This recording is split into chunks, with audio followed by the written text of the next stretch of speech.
ஆண்டுதோறும் first Sunday அன்று கிரியாஸில் நாம் வாங்கும் அனைத்து பொருட்களுக்கும் எக்ஸைட்டிங் ஆஃபர்ஸ் அண்ட் கிஃப்ட்ஸ். பத்திரிகையாளர் திரு டிவி சோமு அவர்கள் கேட்கலாம்.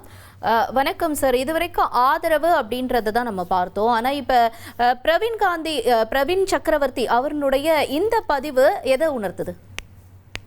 இல்ல, இது வரைக்கும் இருந்த ஒரு விஷயத்தை இன்னும் தெளிவாக்கி இருக்கிறாங்க. எப்ப ஒரு கட்சியுடைய ஆதரவு அப்படிங்கிற ஒரு நிலைப்பாடு, அதை தாண்டி கூட்டணி அப்படின்னு வந்துட்டாங்களோ, அதுக்கப்புறம் எப்படி இன்னொரு கட்சி கூட அதுக்கு எதிரான ஒரு கட்சியுடைய ஒரு தீய சக்திங்கிறாரு திமுகவை விஜய், அது கூட எப்படி கூட்டணியில இருக்க முடியும்? இங்க இருந்து முழுமையா இங்க இணைஞ்சிட்டாங்க அவங்க. அப்படிங்கிறப்ப இதை இன்னும் தெளிவுபடுத்திருக்கிறாங்க அப்படிங்கறது அதுல உண்மை.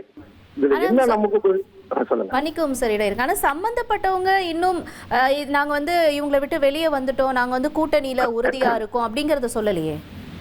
அதுதான் சொல்ல வந்தேன். என்னன்னா கொஞ்சம் நமக்கு என்ன கதக்குதுங்குதுன்னா பயமா இருக்குன்னா, இதுக்கு இவங்க சொல்ல போற விளக்கங்கள்லாம் என்னென்ன விளக்கங்கள் சொல்லுவாங்களோ, விசிகே திருமாவளவனா இருக்கட்டும் இல்ல ஐயுஎம்எல்லா இருக்கட்டும், இவங்க ரெண்டு பேரும் சொல்லக்கூடிய விளக்கங்கள்லாம் ரொம்ப ஒரு எதிர்பார்ப்பையும் ஒரு பயத்தையும் ஏற்படுத்திருக்கு. அவங்க பேசுறதெல்லாம் என்னென்னலாம் பேசுவாங்களோன்ட்டு.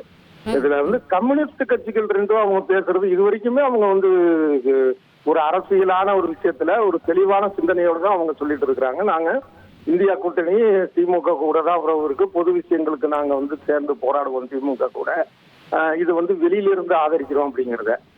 இவங்க ரெண்டு பேருடைய நிலைப்பாடு எப்படி இருக்கும் அப்படின்னு பார்க்கணும். அதுக்கு என்ன விளக்கம் சொல்ல போறாங்க, என்ன ஏது அப்படிங்கறத அது யூகிக்க முடியாத அளவுக்கு நமக்கு ஒரு ட்விஸ்ட் கொடுத்துருக்காங்க அப்படின்னு தான் சொல்லணும். ஏன்னா ஈயம் பூசின மாதிரி இருக்கணும், பூசாத மாதிரி இருக்கணும்ட்டு இந்த புது கூட்டணியிலையும் இருக்கிறோம், பழைய கூட்டணியும் இருக்கிறோங்கிற ரேஞ்சுக்கு தான் இப்ப திருமாவளவன் பேச போறாரு. அதேதான் ஐயம்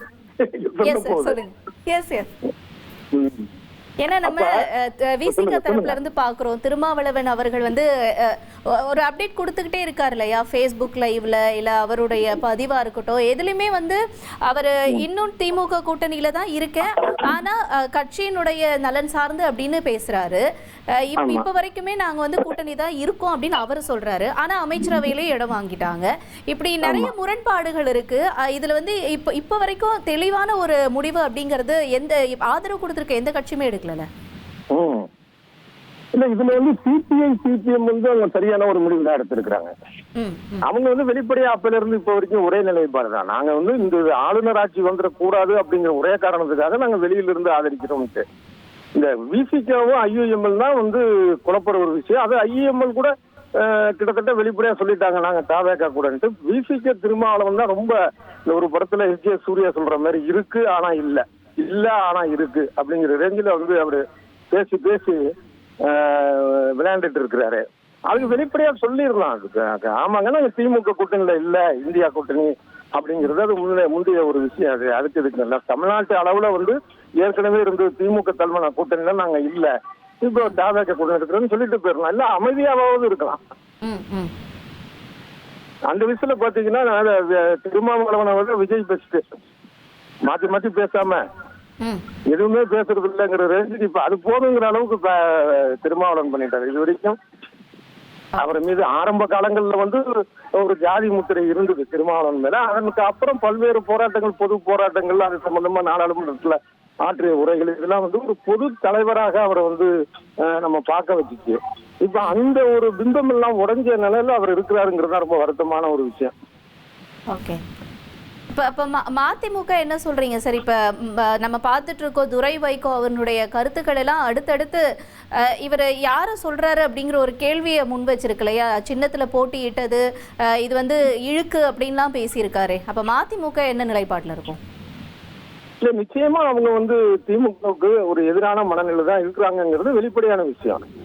ஏன்னா ஒரு நீண்ட கால ஒரு தோழமை கட்சி அது மதிமுக.